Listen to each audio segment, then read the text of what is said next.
Shalom, selamat siang, saudaraku terkasih. Hari ini tanggal 17 Januari, jam 12 siang. Saya mau bersaksi sesuatu, ya ini semua patut diuji, bukan berarti sebuah kebenaran bagi saya dan saudara.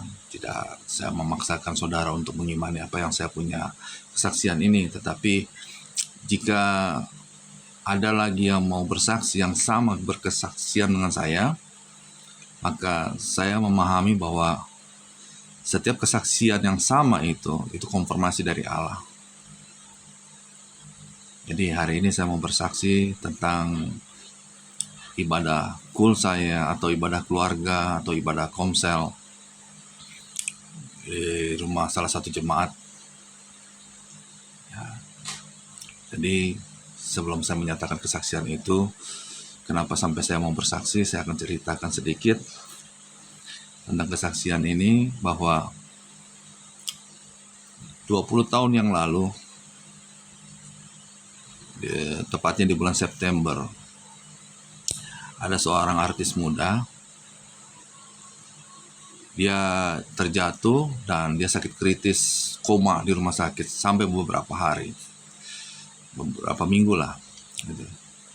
Tetapi pada waktu kejadian itu ada suara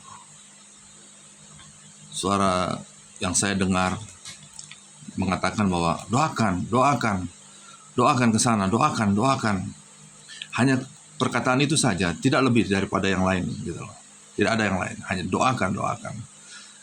Tapi saya gelisah karena waktu itu saya masih belum mengerti tentang sebuah pelayanan. Jadi ketika saya gelisah begitu, saya menangis, apa maksudnya Tuhan? Apa maksudnya? 2 hari sebelum meninggal almarhum, dia bilang, suara itu hilang. 2 hari kemudian meninggal. Menangis lagi saya, menyesal. Penyesalan itu terjadi di dalam hati saya, kenapa saya tidak mau berdoa waktu itu untuk dia gitu loh. Saya nggak ngerti apakah maksud Tuhan gitu untuk saya berdoa untuk menyelamatkan keluarganya, atau mendoakan dia supaya dia cepat sembuh. Tidak mengerti saya. Tapi saya setelah belajar, suara itu hilang. Sampai berapa tahun kemudian muncul kembali. Tapi saya ragu, ini suara Tuhan atau suara siapa gitu loh. Nah, kemarin tanggal 10 Januari saya ibadah pas hari Jumat itu jam 8 malam. Saya ibadah puji-pujian. Puji-pujian itu betul-betul luar biasa gitu loh. Kayaknya urapannya luar biasa sekali gitu waktu itu. Nah, pada saat pujian begitu, saya melihat suatu sosok hitam gitu loh. Jaraknya kurang lebih sekitar 10 meter lebih lah gitu dari tempat pandangan saya. Tapi sekilas, seberapa lama begitu langsung hilang, seperti asap. Lalu saya menunduk, saya mengangkat tangan, saya berdoa. Saya menggunakan bahasa Ros. Setelah saya berdoa begitu, saya bangkit, angkat kepala lagi, saya lihat ke kanan, ada dapat lagi 4 sosok hitam. 4 sosok hitam di kejauhan. Rumah-rumah itu kecil sekali, tapi sosok ini besar daripada rumah-rumah itu. Tapi kejauhan, jauh sekali di sana gitu loh. Jauh sekali, mungkin ada di tengah laut gitu loh. Karena rumahnya kebetulan ini kurang lebih sekitar ke pantai itu kurang lebih sekitar 15 kilo ke pantai. Itu artinya posisinya dia di tengah laut. Saya nggak mengerti apa maksudnya. Hanya salah satu yang saya lihat, 4 sosok itu menggunakan jubah hitam, satu yang saya lihat menggunakan sabit hitam. Sabit gitu loh. Nah, sabit itu kan digunakan untuk menuai padi, rumput, apa segala macam gitu. Satu itu yang saya lihat, jelas saya lihat itu. Saya menunduk kembali, saya berdoa lagi. Seketika saya nengok ke atas, agak ke kanan sedikit saya noleh gitu, saya tidak mau lihat ke sana. Ternyata di sebelah kanan saya ada sosok lagi seperti malaikat begitu, putih, tapi cepat dia hilang gitu loh. Terus ada cahaya gitu loh, hitam, putih, seperti lampu neon putih gitu. Saya menunduk kembali, saya berdoa, saya diam. Apa maksud Tuhan ini? Saya nggak mau bersaksi pada waktu kemarin itu. Saya pulang, ketika saya di rumah, istri saya mengatakan, kamu tadi ngangkat tangan ya pas puji-pujian. Saya bilang, iya, kok kamu tahu? Iya, saya perhatikan gitu loh. Nah, pada saya perhatikan begitu, saya juga mendengar ada suara-suara gitu loh, puji-pujian, merdu banget gitu loh. Istri saya mengatakan seperti itu gitu loh. Saya nggak mengerti apa maksudnya gitu loh. Tapi saya ingat ketika firman itu, ketika pewahyuan itu atau penglihatan itu mau dinyatakan Tuhan, supaya menggenapi mimpi itu atau penglihatan itu, harus bertanya kepada beberapa orang gitu loh, untuk menggenapi. Oh, saya juga merasakan hal ini gitu loh. Saya teringat hal itu gitu loh. Makanya saya berpikir, wah, saya coba tanyakan, jangan ini cerita saya ini hanya cerita bualan aja gitu loh. Jangan sampai juga nanti orang mengira saya hanya mengada-ngada. Saya tidak mengada-ngada, tapi itu fakta real. Nah, kenapa sampai saya harus bercerita? Saudara paham, yang melihat penglihatan itu, yang melakukan nubuatan-nubuatan itu, ya, tidak hanya orang-orang yang dibenarkan dalam Tuhan, tidak, tetapi orang-orang yang di luar Tuhan pun juga bisa merasakan hal seperti itu. Apa buktinya? Saudara bisa lihat tentang Kejadian 41, tentang mimpi Firaun. Firaun, kalau kita lihat secara alkitabiah, dia bukan orang dibenarkan gitu loh kan. Tetapi kenapa dipakai untuk menyelamatkan umat manusia pada waktu itu? Kok menyelamatkan? Oh iya, karena dari mimpi Firaun itu banyak umat manusia itu terselamatkan. Kenapa? Karena persiapan-persiapan yang dilakukan Firaun melalui Yusuf gitu loh, sehingga banyak orang tidak kelaparan, mati kelaparan. Nah, jadi dipakai mereka itu sebagai alat Tuhan untuk menyampaikan itu. Dan itu juga dia bertanya kepada ahli-ahli nujum, ahli-ahli Taurat, apa mimpinya semua. Mungkin banyak yang mereka reka, tapi Firaun tidak yakin. Akhirnya Firaun bertanya kepada orang-orang terdekatnya. Dia sampaikan bahwa saya mimpi ini, mimpi ini, mimpi ini. Oh, saya pernah mendengar Tuanku, ada seorang hambanya di dalam penjara, namanya Yusuf. Nah, dia bisa mengartikan mimpi-mimpi itu. Makanya Firaun memanggil Yusuf untuk menghadap dia dan menerjemahkan itu. Nah, setelah diterjemahkan, kebijaksanaan itu akhirnya dipercayakan kepada Yusuf untuk mengelola bangsa itu supaya terbebas dari malapetaka. Nyatanya, termasuk bangsa Mesir dan keluarga Yusuf semua diselamatkan, terbebas dari kelaparan yang panjang. Nah, hari ini saya bukan mau menceritakan bahwa saya bernubuat supaya terbebas semua, tidak. Saya cuma mau mengkonfirmasikan kepada Bapak Ibu semua dan mendengarkan kesaksian ini. Jika memang ada dari Bapak Ibu yang mengerti dan pernah merasakan gitu loh, dan mengetahui, segera konfirmasi, biar banyak orang tahu dan banyak orang menyadari dan banyak orang berubah dan banyak orang bertobat, agar kita tidak kena sanksi daripada Tuhan. Saya inginkan itu gitu. Kita bukan membahas perdebatan-perdebatan yang tidak penting, tetapi kita hanya mau supaya melalui kesaksian ini banyak orang bersaksi sama dengan apa yang saya lihat, gitu. Supaya kesaksian ini bisa banyak orang menceritakan untuk mengingatkan keluarganya, istrinya, anaknya, suaminya, saudaranya yang lain, teman-temannya yang lain, untuk tetap berjaga-jaga. Itu. Jadi kalau kita tidak melakukan hal ini mulai dari sekarang, terjadi sesuatu. Yeskel bilang, Yeskel 3 ayat 18 sampai 20, jika engkau tidak mengingatkan dan dia mati dalam kesalahan akan dosanya, maka aku akan menuntut balas atas nyawanya daripadamu. Saya tidak mau itu. Jika saya masih bisa mengingatkan itu, mending saya ingatkan. Itu. Nah, lalu saya bercerita juga kepada beberapa orang setelah hari itu, penglihatan itu. Bercerita ke beberapa orang, gitu loh. Orang-orang tua ini. Dia menguatkan saya. Saya bilang, ada satu oma-oma, saya bercerita sama dia menguatkan saya. Saya bilang, Oma, saya melihat di mata pandangan saya, Oma, kalau saya berpandang begini, Oma, itu jauhnya itu tuh lebih dari sebuah kota, gitu loh. Kalau satu jari saja saya lihat begini, jauhnya tuh keluar sepandang mata saya ini, seluas mata saya. Jadi kalau malaikat 4 itu di sana itu luas sekali. Bisa sampai di Tanjung Priuk, Ancol, sampai di Pluit, gitu loh.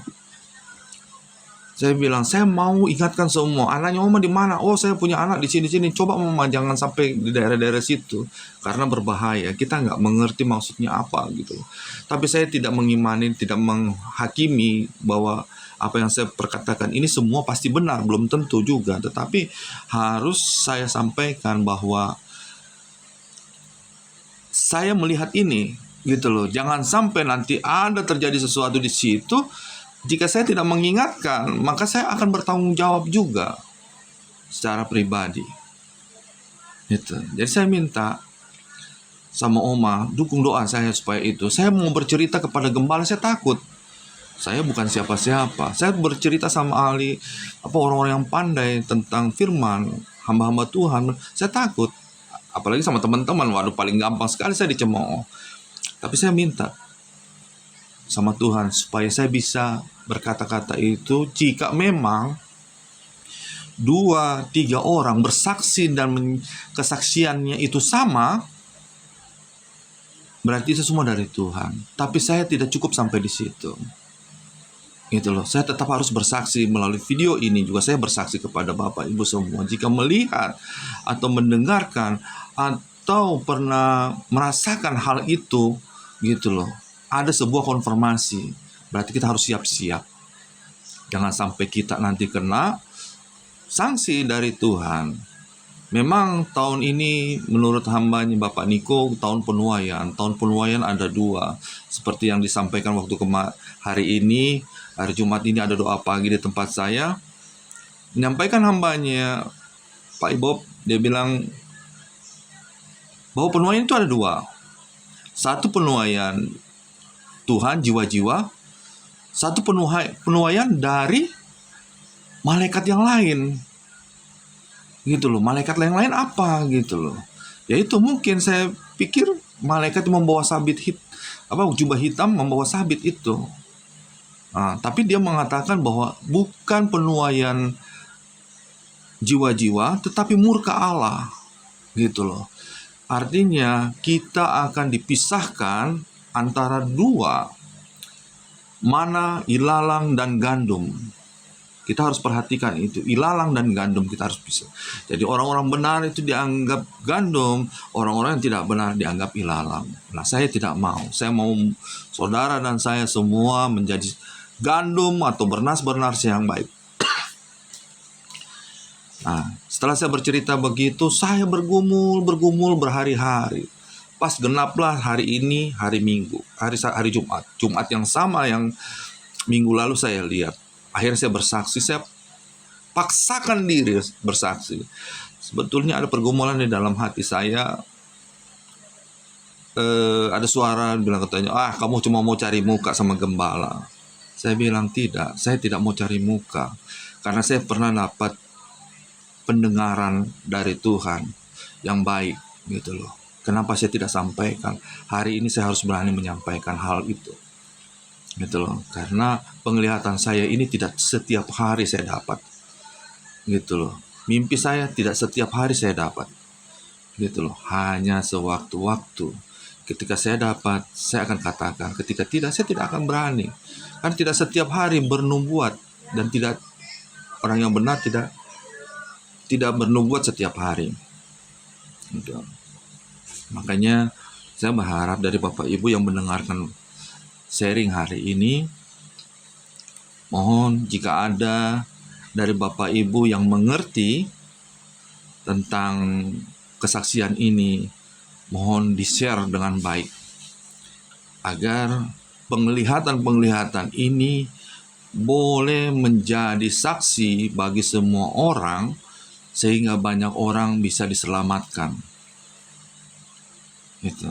Jadi waktu yang lalu itu saya berbicara sama oma yang tadi, ibu yang tadi, saya bilang mata saya itu luas melihat ke depan itu, ketika melihat 4 malaikat itu. Nah itu jangan sampai ada bencana, tapi Tuhan kasih lihat saya satu kejadian 1 hari yang lalu, kebakaran di Glodok. Itu. Jadi kebakaran itu menjadi tanda bahwa konfirmasi bagi saya gitu loh. Harus saya bercerita kepada semua orang bahwa tetaplah berjaga-jaga. Tidak satu orang pun bisa menyelamatkan dirinya tanpa dia dekat dengan Tuhan. Sebagai anak-anak Tuhan, tetaplah gunakan hatimu, imanmu kepada Tuhan, dan jangan lupa minyak dari Tuhan, minyak urapan sebagai tanda untuk kita semua. Karena anak-anak sulung pada zaman Musa dulu itu diambil sama Tuhan. Kenapa? Karena murka Tuhan. Tetapi Tuhan bilang, beri tanda kepada orang-orang benar di setiap sotoi rumahnya, di setiap pintu-pintu rumahnya, agar malaikat bisa melalui itu. Karena itu tanda tidak boleh disentuh.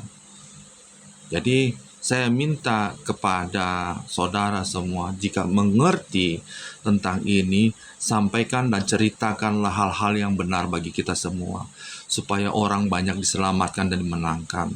Dan jika Anda mengerti tentang minyak urapan, pakailah minyak urapan sebagai tanda bagimu, agar segala bencana dilalui daripada rumahmu.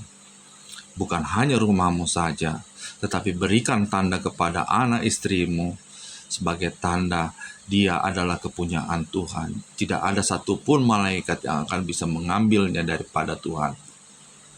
Yang saya inginkan seperti itu, saudara.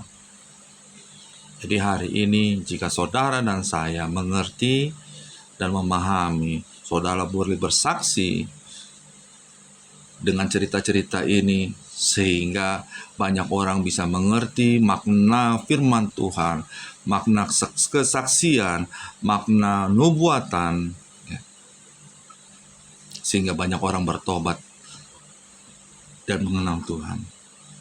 Kita kadang sering sekali menghujat sebuah tempat bahwa ini begini ini, kita tidak mengerti maknanya apa di situ. Nah, sekarang saya cuma minta bahwa saudara jika melihat dan mendengar video ini, rekaman ini, tolong sampaikan. Jika memang saya salah, minta maaf, tetapi sampaikan kepada gembala-gembala saudara yang mengerti tentang nubuatan-nubuatan atau penglihatan-penglihatan itu. Dia akan konfirmasikan kepada saudara bahwa itu benar atau tidak. Kalau memang sebuah kebenaran, dia akan nyatakan sebuah kebenaran. Seorang hamba Tuhan yang benar, dia akan menyatakan kebenaran. Tetapi seorang hamba Tuhan yang tidak benar, dia berkata pasti itu tidak benar.